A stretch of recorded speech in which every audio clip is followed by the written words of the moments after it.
시청자 여러분 안녕하십니까? BTV 주간 종합 뉴스입니다. 영종과 청라를 잇는 세 번째 달인 제3연육교 본공사가 드디어 시작됩니다.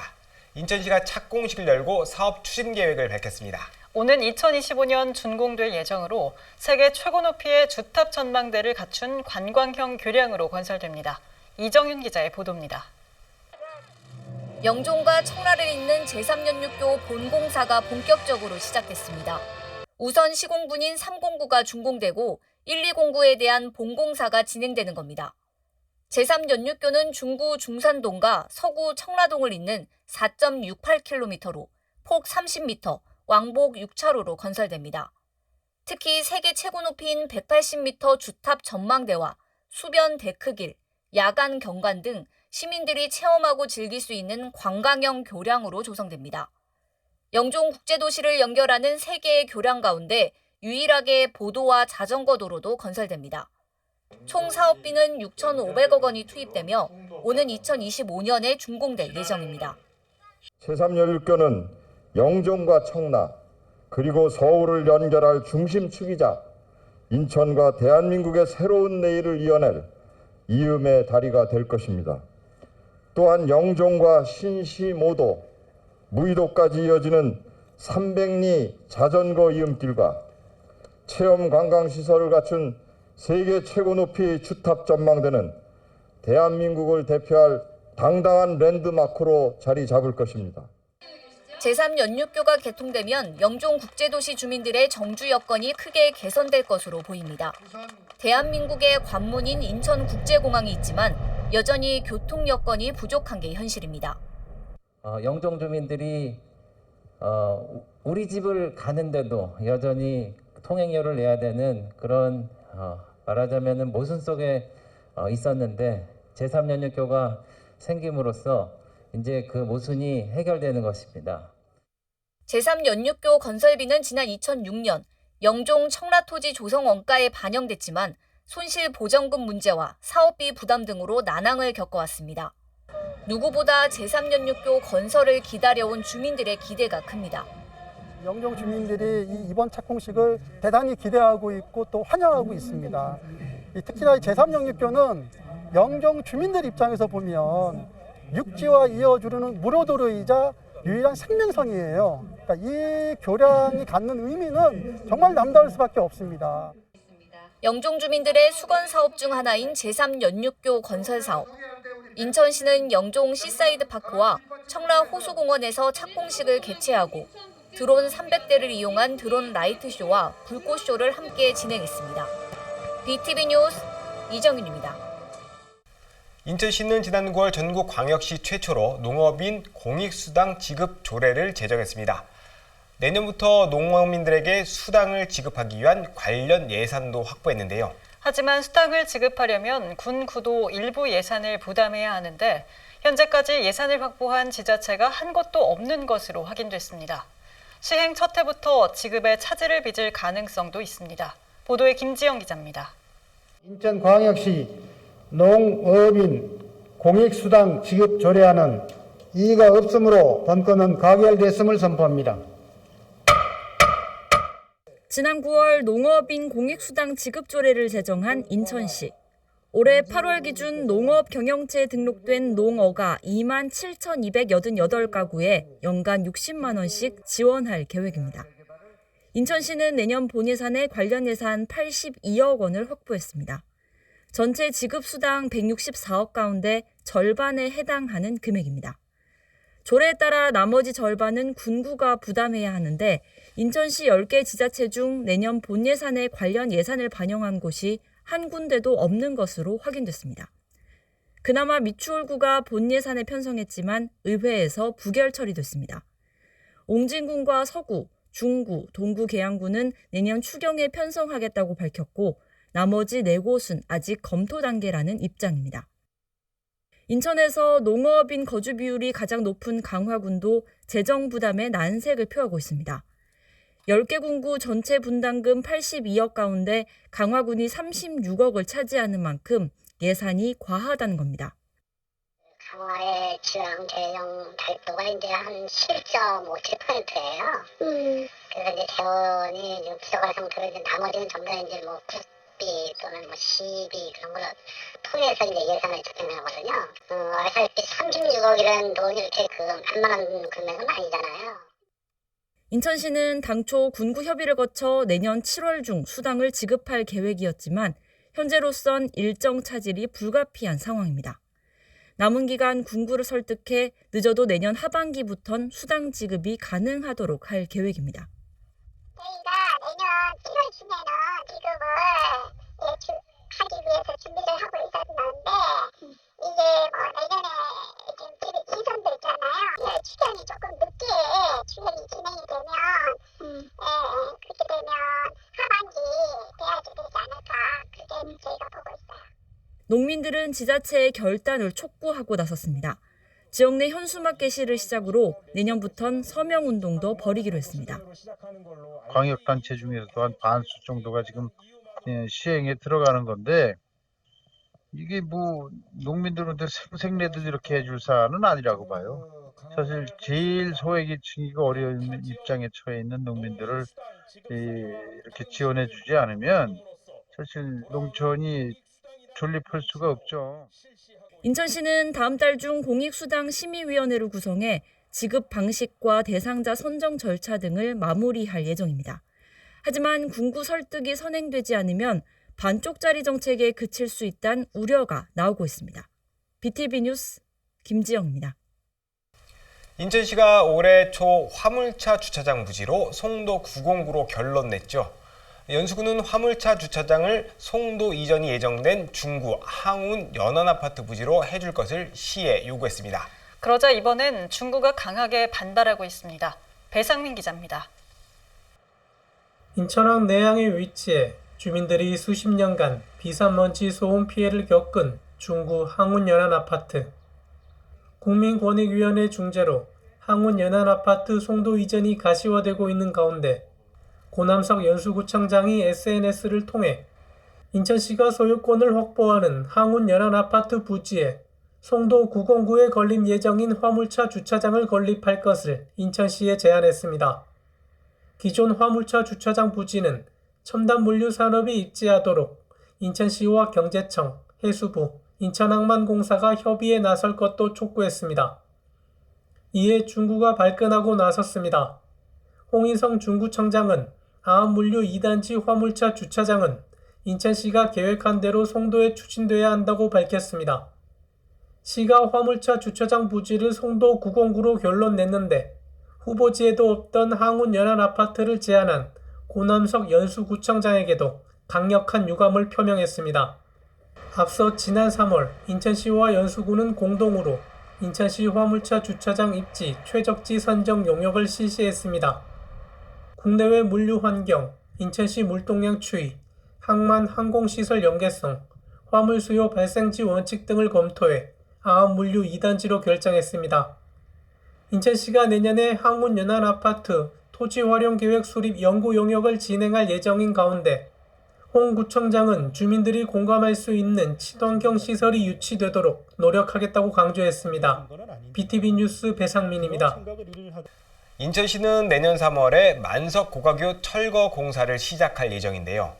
화물차 등이 이용할 우회도로 계획이 알려지면서 주민들의 반발이 거셉니다. 초등학교를 비롯한 학교만 5곳이 위치해 있어 우려는 더 큽니다. 이형구 기자입니다.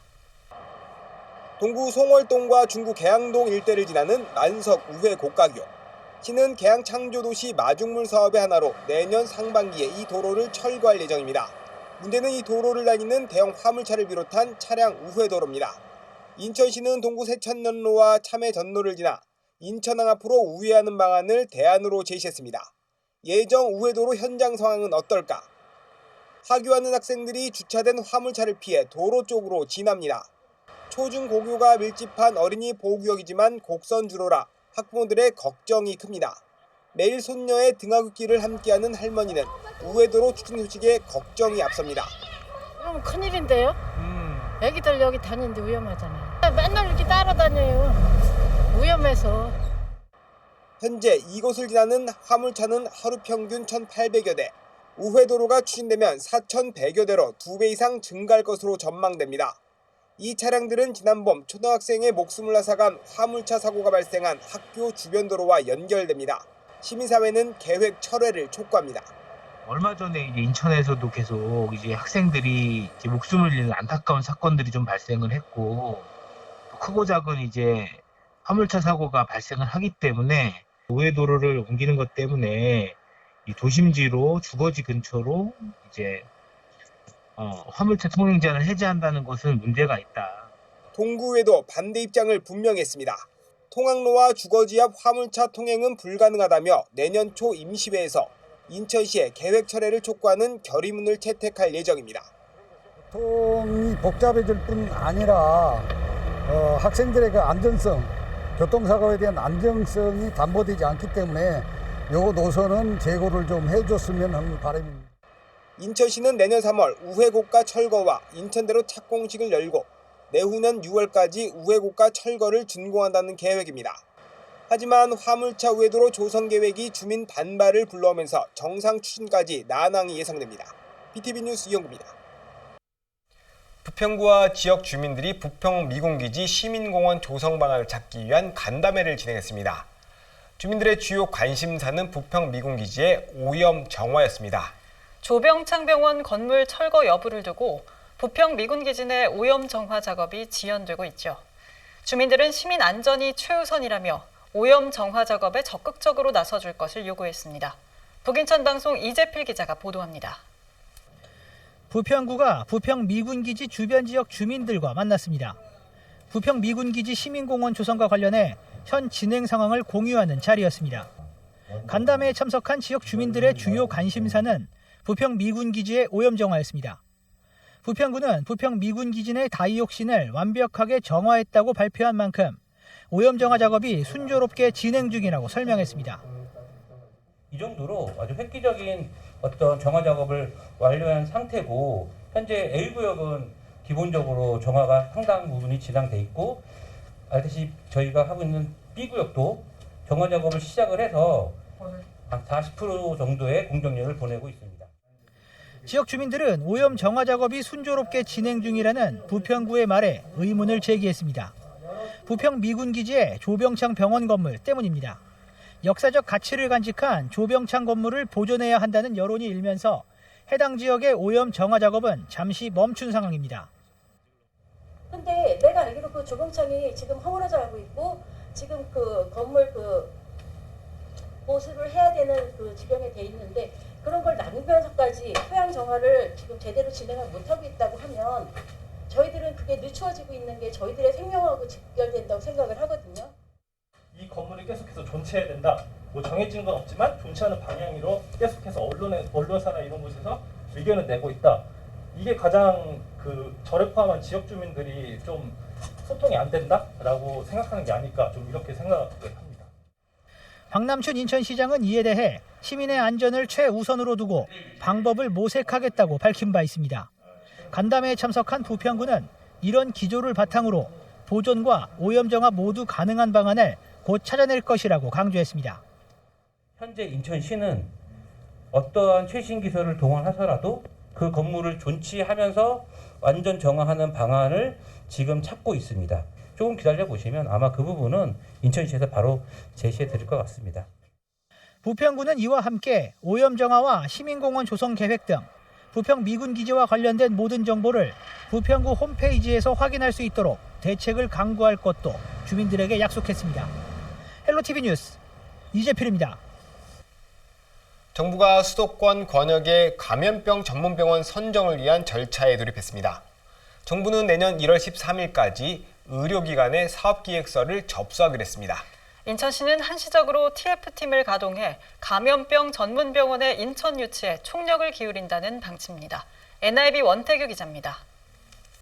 인천의 수건사업 중 하나인 감염병 전문병원 유치. 공항과 항만을 갖춘 만큼 지리적 당위성은 확보한 상태입니다. 하지만 인천은 감염병 전문병원 유치에 번번이 실패했습니다. 지역 시민단체의 비판은 인천시를 향하고 있습니다. 이 모든 책임은 시정을 총괄하고 있는 박남춘 시장의 시정 철학, 공공의료 철학의 부재가 그 핵심적인 원인입니다. 정부는 최근 전국 5번째 감염병 전문병원 설립 절차에 들어갔습니다. 질병관리청은 수도권 권역의 감염병 전문병원 설립을 위해 내년 1월 13일까지 의료기관의 사업계획서를 모집하고 선정평가위원회 심사를 거쳐 최우수기관 한 곳을 내년 2월 중 선정할 계획입니다. 인천시는 인천 유치를 위해 전담 TF팀을 가동했습니다. TF팀은 사업계획서 기술과 정량적 평가 실적 등을 참여 의료기관에 지원할 계획입니다. 전문병원 인천 유치에 총력을 기울인다는 방침입니다. 관건은 감염병 전문병원을 희망하는 지역병원의 참여입니다. 현재까지 공모에 참여 의사가 있는 병원은 인천 성모병원과 세종병원 이 두 곳입니다. 인천시 관계자는 감염병 전문병원의 인천 유치에 최선을 다하겠다며 상급 종합병원 등과 협력을 위한 업무 협약을 체결할 예정이라고 전했습니다. NIB 뉴스 원태규입니다. 인천시교육청이 학교폭력 실태 조사를 진행했는데요. 0.8%가 학교폭력 피해를 경험한 것으로 나타났습니다. 교육부는 전국 시도교육청의 조사 결과를 바탕으로 학교폭력 예방을 위한 대책을 내놨습니다. NIB 이하영 기자입니다. 인천시 교육청이 학교폭력 실태 조사를 실시한 결과 인천 지역 학생 88.7%인 20만 5천여 명이 응답했는데 학교폭력 피해를 경험한 학생은 0.8%였습니다. 500명 정원인 학교라고 가정했을 때 4명의 학생이 학교폭력의 피해자인 셈입니다. 학교폭력 피해 유형은 언어폭력이 40.5%, 집단 따돌림이 14.6%, 신체폭력 11.9% 순이었고 피해 장소는 교실 안이 18.4%로 가장 많았습니다. 교육부는 인천을 비롯한 전국 16개 시도교육청에 대한 조사를 바탕으로 학교폭력 예방 및 대책에 대한 2022년 계획을 내놨습니다. 변화하는 학생 대상 폭력의 양상에 대응하고 학생들을 두텁게 보호하고 지원하기 위하여 이번 추진 방안을 마련하게 되었습니다. 먼저 가해 학생에 대한 처벌이 강화됩니다. 심각한 학교폭력 가해 학생은 학교 졸업 후 2년간 학폭 기록을 학생부에서 삭제할 수 없도록 규칙을 개정합니다. 피해 학생에 대한 협박과 보복을 막기 위해 관련법도 고칠 방침입니다. 교육부는 피해에 노출된 학생을 감지하고 지원하는 학생보호 원스톱 온라인 시스템도 마련하기로 했습니다. 가칭 어울림 앱으로 최근 온라인상에서 학교폭력을 경험하는 학생까지 보호하도록 내년 말까지 시스템을 구축할 계획입니다. 학교폭력 가해 행동에 대한 엄중한 조치로서 학생부 기재가 그 역할을 할 수 있도록 교육부는 폭력으로부터 안전한 학교를 만들기 위해 관계부처가 힘을 모아 노력해 나가겠다고 밝혔습니다. NIB 뉴스 이하영입니다.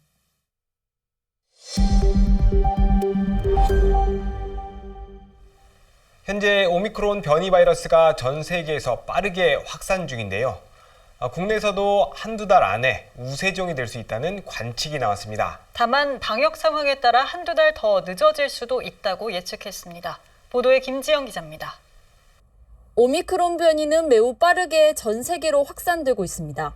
현재까지 전 세계 91개국, 총 3만 4천여 명이 오미크론에 감염됐습니다. 국내에선 지난 11월 30일 처음 확인된 이후 9개 시도로 빠르게 번지고 있습니다. 19일 0시 기준 국내 오미크론 누적 확진자는 178명. 하지만 전파 속도가 빠른 만큼 국내에서도 한두 달 내 델타 변이를 제치고 우세종이 될 수 있다는 관측이 나왔습니다. 현재 보시는 것과 마찬가지로 오미크론의 전파 속도는 매우 빠르고 또 빠르게 확산되고 있습니다. 우리나라에서도 앞으로 한두 달 정도 이내 시점에서 우세 변이가 될 가능성도 있고 오미크론의 평균 잠복기는 3.6일로 델타 변이의 평균 잠복기인 3에서 5일보다 짧은 것으로 나타났습니다. 반면 오미크론 확진자 가족의 2차 발병률은 44.7%로 델타 변이와 비교해 2배 이상 높았습니다. 확진자의 19.8%는 무증상이었고 증상이 있는 경우는 발열이나 인후통, 기침 등 대부분 경증인 것으로 확인되고 있습니다.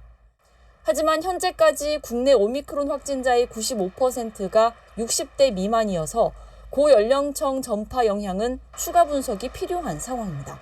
현재까지 확진된 사례들은 대부분 60대 미만입니다. 이제 95%가 60대 미만이어서 중증화율이 연령에 따라서 젊은 연령, 많이 위험하지 않는 연령들이 많이 감염됐을 영향도 있기 때문에 향후 감염자가 확대되고 고연령층의 전파가 됐었을 때에는 임상 경과가 어떻게 나타날지는 면밀히 이제 분석 모니터링이 필요한 상황입니다.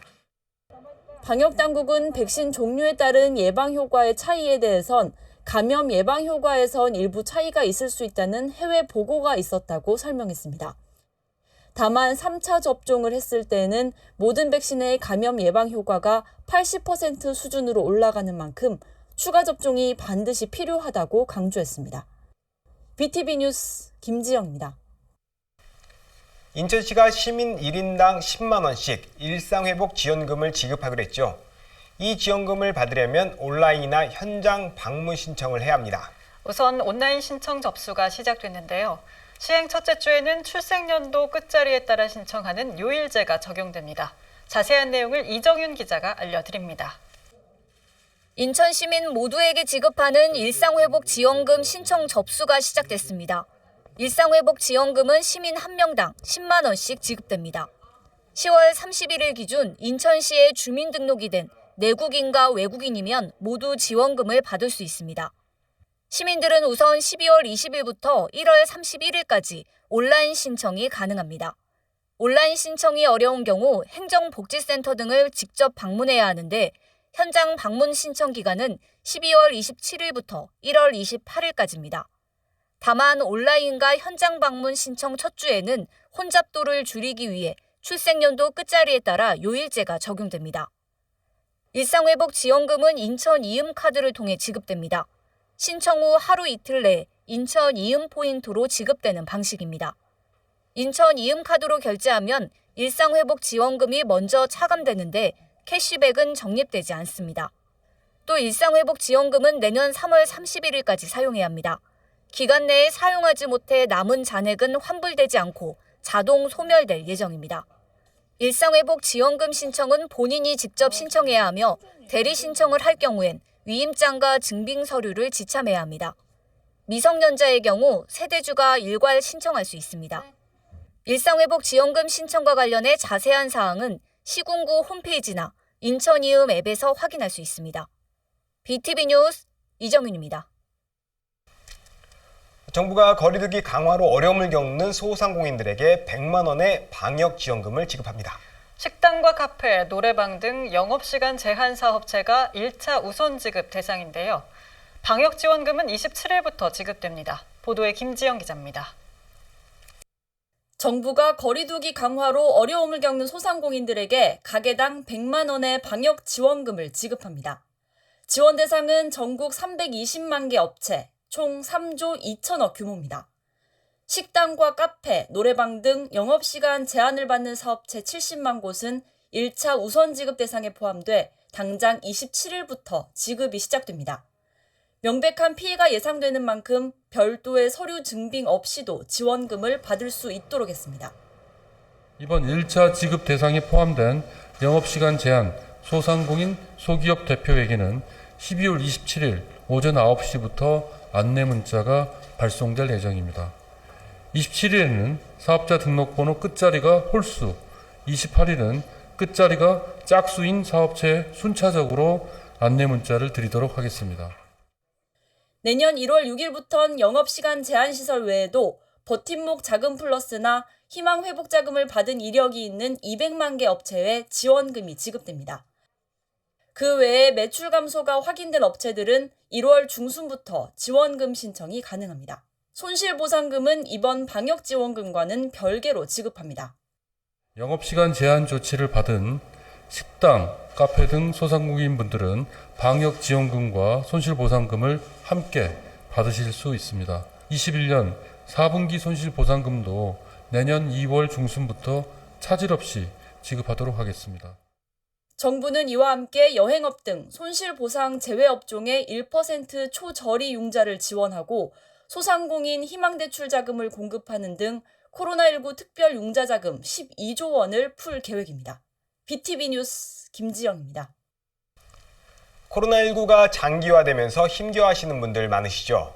인천시가 이런 시민들을 위로하기 위한 마음 안심버스를 시행합니다. 외출이나 거동이 불편해 정신건강 상담이나 서비스를 받지 못하는 시민들에게는 큰 도움이 될 전망입니다. NIB 장윤아 기자입니다. 코로나19 장기화로 모두가 지쳐있는 요즘, 인천시가 힘들고 지친 시민의 마음을 위로하기 위해 마음 안심버스를 운행합니다. 이 버스엔 맥파와 뇌파를 측정해 자신의 심리 상태를 점검할 수 있는 측정기가 마련돼 있습니다. 인공지능을 활용한 맞춤형 심리 안정 기기도 있어 자신의 스타일에 맞는 힐링 음악과 명상도 즐길 수 있습니다. 정신건강 전문 요원이 직접 상담을 해주는 상담실이 있고, 만약 이용자가 고위험군으로 판단되면 치료를 위한 지원비도 제공해줍니다. 장애인, 노약자 등 이동 약자들도 이용할 수 있게 휠체어 리프트도 마련돼 있습니다. 보건복지부의 사업 공모에 선정돼 국비 4억 원을 지원받아 안심버스가 만들어진 겁니다. 그간 외출 및 거동이 불편하여 정신건강 상담이나 프로그램 서비스를 받지 못한 분들께 직접 찾아가는 서비스로 인천 시민의 마음 건강에 큰 도움이 될 것으로 기대됩니다. 안심버스는 코로나19 장기화로 지친 감염병 대응 인력을 시작으로 주 2회 찾아가는 정신건강 서비스도 진행합니다. 안심버스 이용을 원하는 단체나 기관은 홈페이지를 통해 신청할 수 있고, 개인 이용객은 홈페이지에서 일정 참고 후 별도 예약 없이 이용 가능합니다. 현재 안심버스가 한 대밖에 없어 많은 수요를 충족하지 못해 인천시는 마음 안심버스를 늘려 시민들에게 많은 위로를 줄 수 있도록 하겠다는 계획입니다. NIB 뉴스 장윤아입니다.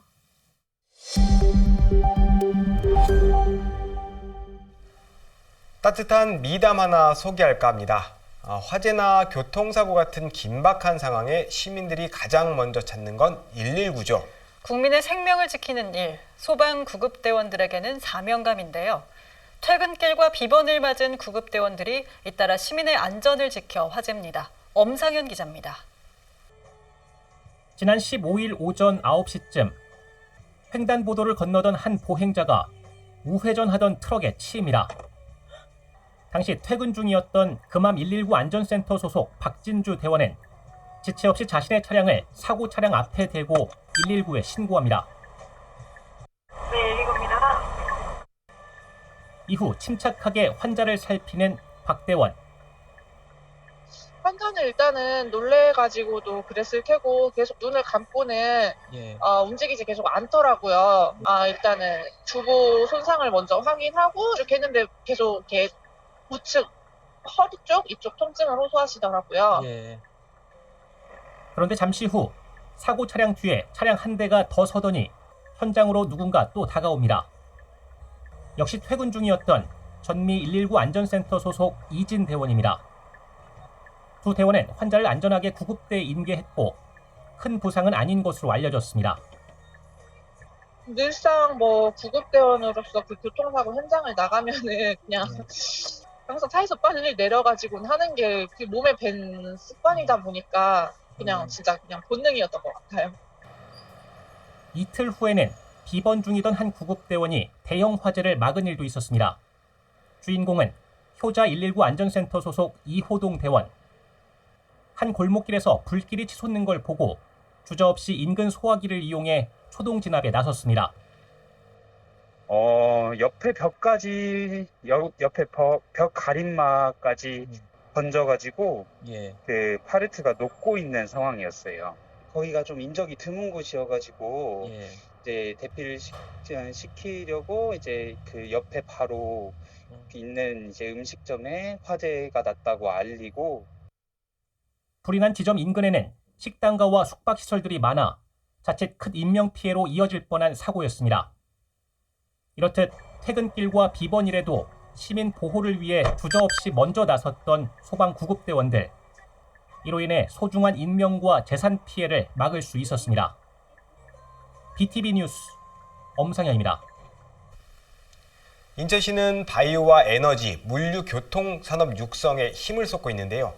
여기에 4차 산업혁명 시대의 핵심 기술인 인공지능을 융합하겠다는 계획입니다.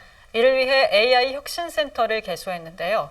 AI 기업을 유치하고 기술 개발 지원에도 나섭니다. 이정윤 기자의 보도입니다. 인천의 AI 혁신센터가 문을 열었습니다.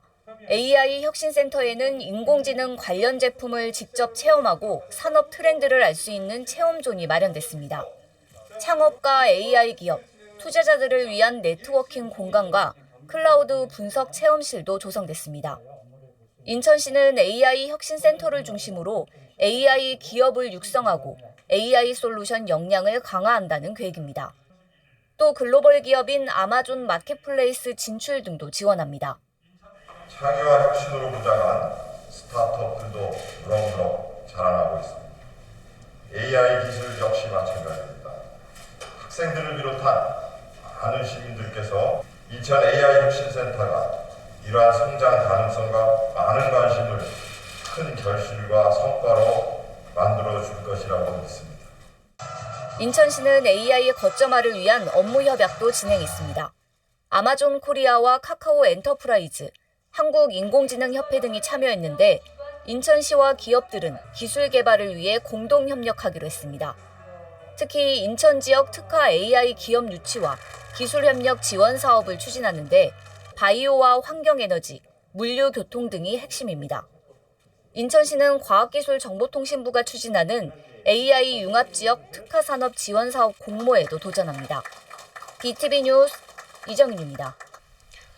코로나19 여파에도 인천 지역 수출이 성장세를 보이고 있습니다. 11개월 만에 역대 연간 최대 수출 실적을 넘어섰는데요.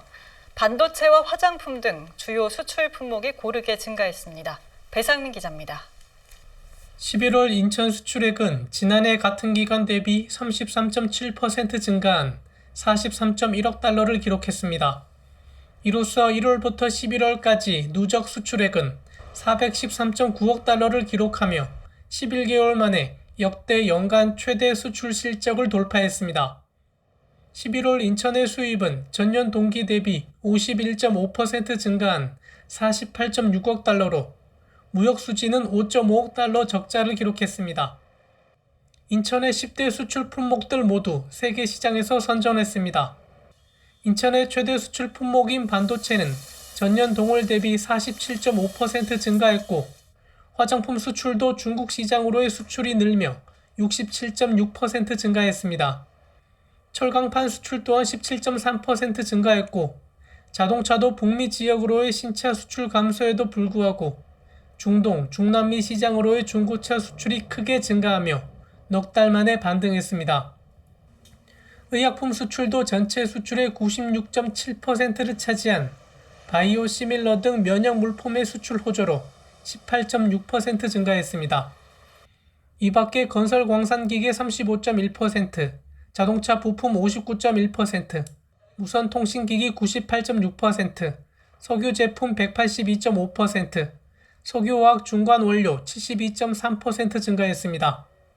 국가별로는 인천의 최대 수출 시장인 중국을 비롯해 미국, 베트남, 일본, 싱가포르 등으로의 수출이 증가한 반면 홍콩, 대만, 인도 등으로의 수출은 줄었습니다. 한국무역협회 인천본부는 지난달 인천 수출은 양적인 측면뿐만 아니라 수출 품목들의 고른 증가로 질적으로도 긍정적 성과를 보였다며 코로나 변이 바이러스 확산에 따른 무역업계 피해가 최소화되도록 시기적절한 정보 제공과 지원 사업 추진에 노력하겠다고 밝혔습니다. BTV 뉴스 배상민입니다. 얼마 전 제주도에서 규모 4.9의 지진이 발생하는 등 국내에서도 크고 작은 지진이 잇따르고 있습니다.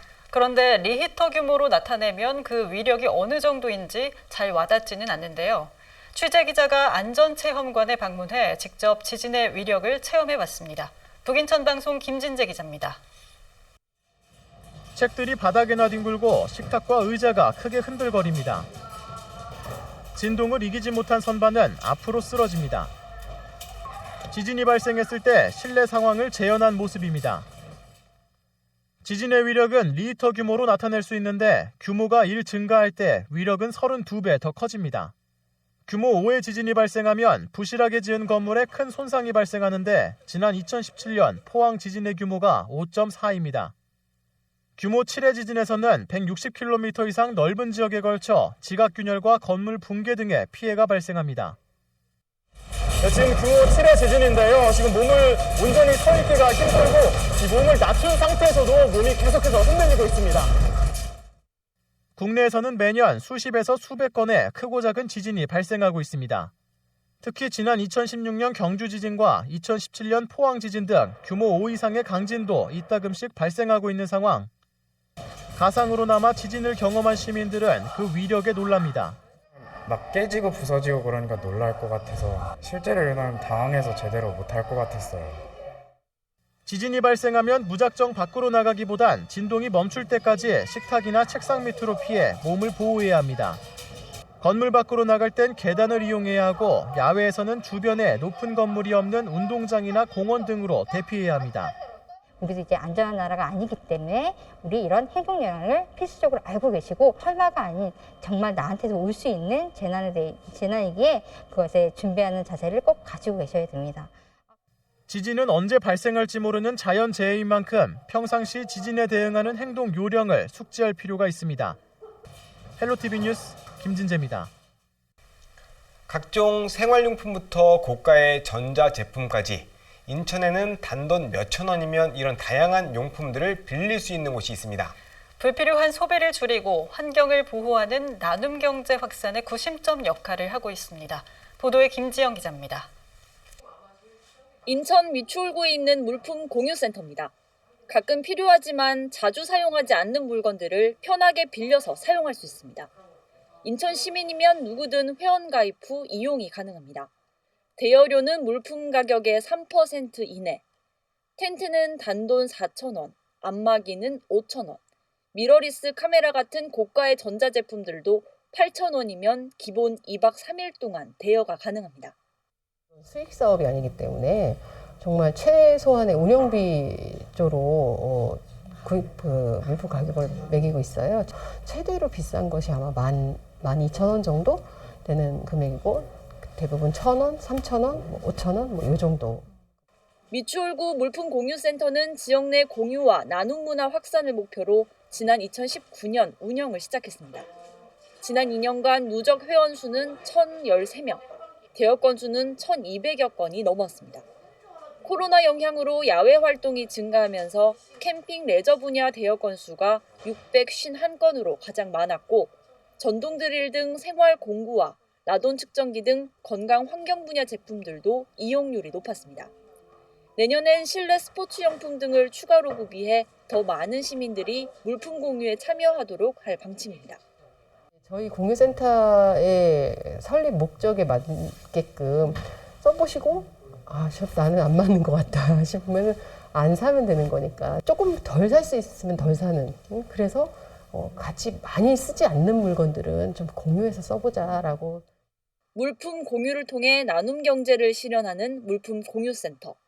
불필요한 소비를 줄이고 환경을 보호하는 긍정적인 역할을 하고 있습니다. BTV 뉴스 김지영입니다. 코로나19로 일회용 플라스틱 사용량이 크게 늘고 있죠. 특히 커피숍에선 일회용 컵을 많이 사용합니다. 인천시가 이런 문제를 개선하기 위해 재사용이 가능한 다회용 컵 공유 사업을 시작했습니다. 전문 업체를 통해 다회용 컵을 수거하고 세척 살균 처리해 커피숍에 무료로 제공합니다. 이정윤 기자의 보도입니다. 인천시청 인근의 한 커피숍입니다. 손님이 커피 주문을 하고 아이스 아메리카노 2잔으로 인천 이음컵을 해주세요. 커피는 일회용 컵이 아닌 다회용 컵에 담겨 제공됩니다. 인천시가 무상으로 공급한 인천 이음컵입니다. 음료를 다 마신 뒤에는 다회용 컵을 간단히 물로 세척하고 지정된 장소에 반납하면 됩니다.